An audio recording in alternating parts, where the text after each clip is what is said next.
In this video, I'm going to show you how to report an incident in the system. Start on the home page, Start New, Incidents, Report Incident. Now this page will load and you will see that there is a choice of type of incidents that you can enter, and what you fill in depends on which type of incident you choose. I'm going to enter a safety incident today, and this is what we will see. I'm going to populate these fields and we'll go through it. Okay, so I've populated the initial fields. Describe the incident, which was Liz fell off a chair trying to change a light bulb. She was standing on the chair, which is obviously not a good idea. Where did the incident occur in the office? How it occurred and the immediate actions taken. Now, if this was an incident where there was obvious safety risks that this showed to be occurring in the office, we would expect to control those safety issues. In this case, there is no actual hazards. It was a poor choice to stand on the chair. We did not involve any agencies in this case, but obviously you can see there are a lot of choices. Now, if we tick the boxes where vehicles, equipment or property was damaged, it would open up a new field that we have to fill in. Okay, it'll be quite clear what you have to fill in, but we're not going to in this case. Now here we can either add photographs or documents, written documents or sketches of the incident. I'm not going to in this case because it wasn't considered a serious incident. The more serious the incident, the more likely you are to want to add photographs, etc. in this area. Now, the injured person was an employee and the name came from a drop-down box. Here are the details of the injury. Again, these are drop-down boxes that we have choices of. And we can tick this box if more than one person was injured. Did anyone witness the incident? Look, I'm going to say no. There would be another field open up if you did actually tick yes, and there would be a bit more information to add. It would be a little bit of a repetition of what we've seen. Okay, so the treatment details have also been added. In this case, she was taken to a doctor's office, treated off-site. There's the address and name of the doctor. Was the employee hospitalised? No, in this case. No leave was taken, but 2 days of light duties recommended. We put that into additional details. Now, this was not a notifiable incident. If you're not sure whether an incident is notifiable or not, you need to look at the Manage Incident Procedure. Okay, and I'll make the report by Liz since that's who I'm logged in as. And now we merely submit the incident report, but the next step is for it to be investigated. So that's what I've chosen. And we're going to assign the investigation to Liz so I can show you how to do that. And now we're going to click Route, and I'll show you how to perform the investigation. So we need to perform the investigation. Liz will receive an email so she can pick up the investigation from there. However, the other place to find it is down here in Applications, our record keeping area, Incidents. Now there's no leave taken, so the incidents by name is where we will find this. And there's a number of incidents here. And here's today's date, 20th to the 8th. Okay, Liz's incident. So we can open up to this page and we're going to perform an investigation. Of course, if you're investigating it, you read the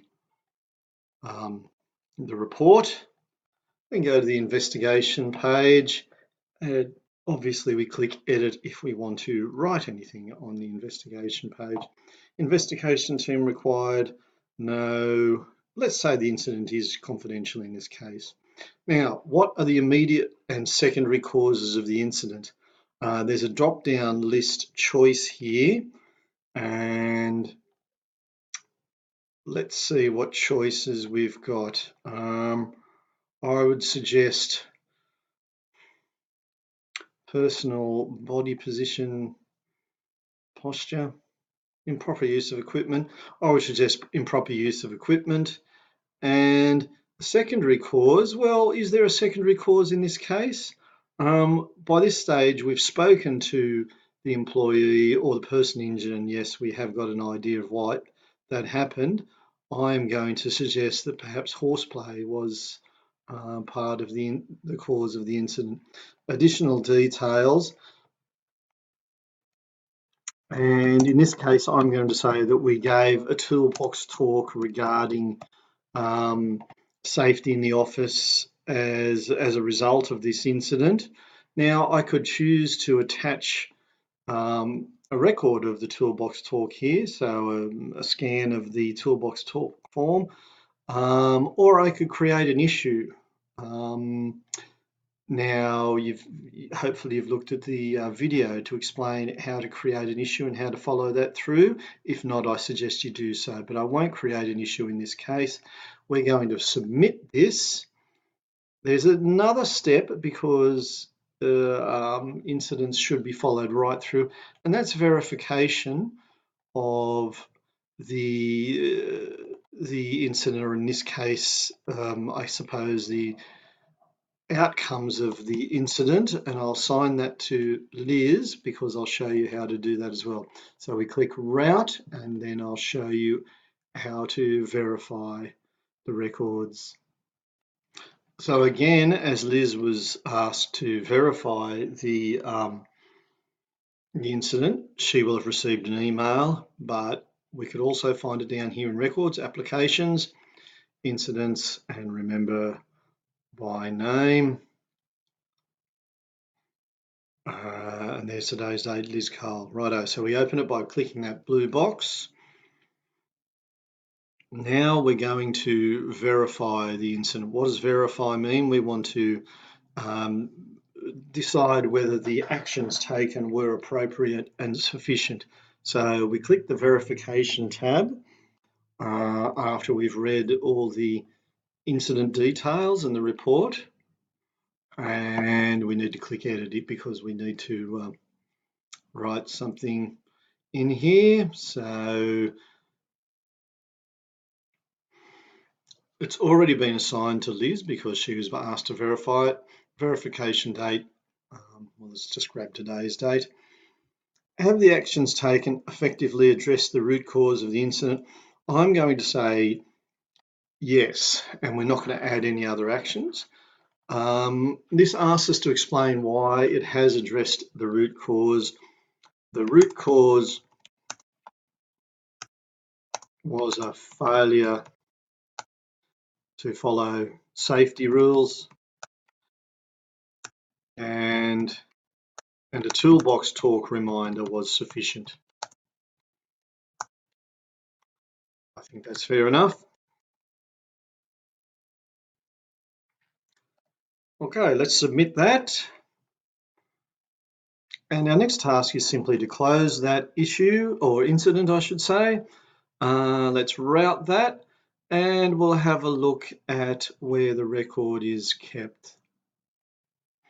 So from the home page, where's the record? Down here in applications, incidents. Now again, it's going to be under by name rather than by leave taken because there was no leave taken. Here it is, today's date, Liz Cole, and there is the record. So we could open it up and check out the whole record from there. And that is how you record an incident.